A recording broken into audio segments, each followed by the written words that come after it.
Vamos lá, pessoal, vamos falar um pouquinho sobre a sociedade limitada e o empresário individual.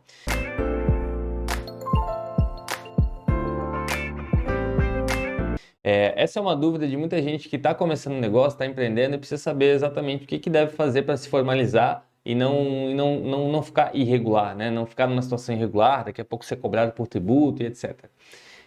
Bom, todo empresário que começa a empreender, aquele cara que está começando um negócio, está prestando um serviço, vendendo um produto, ele precisa se regularizar de alguma forma, né? Porque se ele está trabalhando como empresário, ele precisa ter ali um CNPJ, precisa ter um registro. E muita gente começa através do MEI, o microempreendedor individual. O microempreendedor individual, então, ele é uma opção mais barata, mais rápida e admite para muitas áreas, para muita coisa. Tem coisa que não dá, mas a maioria das demandas assim de prestação de serviço ou de venda de produto é possível fazer através de um MEI.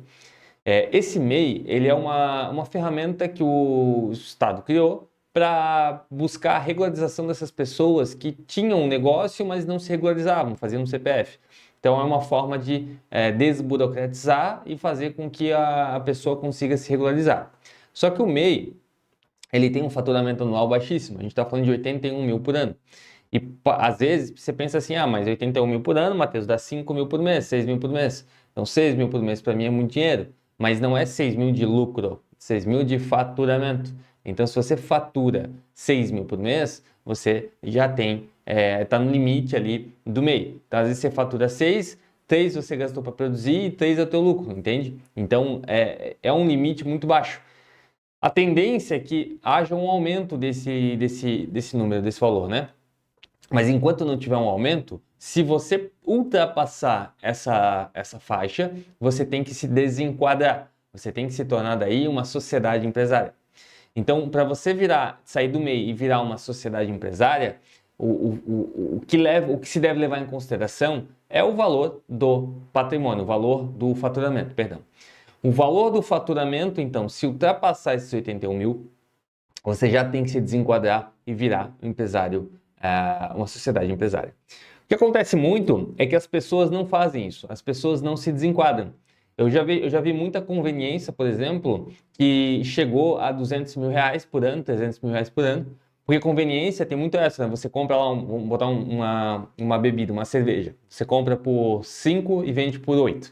Então o teu lucro foi ali de 3 reais. Só que o faturamento envolve o total, o valor que você movimentou. Então, a gente está falando de uma margem de uns 20%, 30%. Então, o cara fatura 300, mas no ano ele lucrou 100. Então, deu um 8 mil por mês ali de lucro. Então, mas ele faturou 300. Então, ele já não é mais MEI, ele já não pode mais ser MEI. Ele tem que migrar para uma sociedade empresária.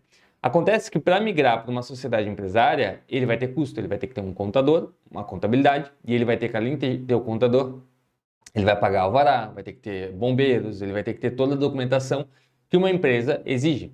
Então isso acaba tornando oneroso, mais caro.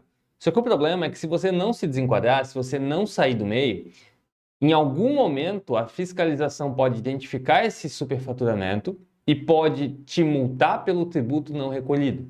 Então se você é uma dessas pessoas que trabalha com MEI e já passou dos 81 mil, é importante que você veja qual é o cenário da tua empresa e se ela não tem que ser desenquadrada para uma sociedade empresária o quanto antes, sob pena de você pagar multa pelos últimos 5 anos.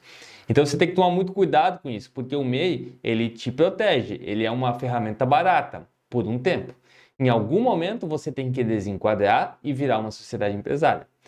E às vezes você tem que botar na ponta do lápis. Mais vale você começar a gastar com contador, com alvará e etc., mas ficar regular, ficar dentro da lei, do que você não fazer isso e depois você ter uma dívida gigantesca dos últimos 5 anos de tributo sendo cobrado retroativo e de multa sendo cobrada também por esse período. Então, quando você abre um negócio, beleza, você começa com o MEI, né? O MEI é um caminho muito inteligente, mas você não pode ficar nele. E se você for ficar no MEI, você vai ter que pensar em outras estratégias. Então, são duas pessoas que tocam, um MEI para cada, fatura um pouco aqui, um pouco ali. Você vai ter que pensar em estratégias, mas você não pode ultrapassar esses 81 mil. E se ultrapassar, obedecer ali um limite de até uns 20% no máximo. Então, até uns 100, 110, 120 mil. Porque se você passar disso, você está sujeito à fiscalização e você está sujeito à multa, tá? Então, o vídeo dessa semana é um pouquinho mais curto. Ele é mais educativo do ponto de vista de empresa. Qual é o método correto? É você migrar para uma sociedade empresária, mesmo que isso vá aumentar os seus custos para você evitar que você tome multa depois. Tá bom? E se você gosta de vídeos assim, não deixe de me seguir aqui no YouTube, no Spotify e também nas redes sociais para acompanhar todo o conteúdo que eu posto semanalmente. Um abraço e até a próxima!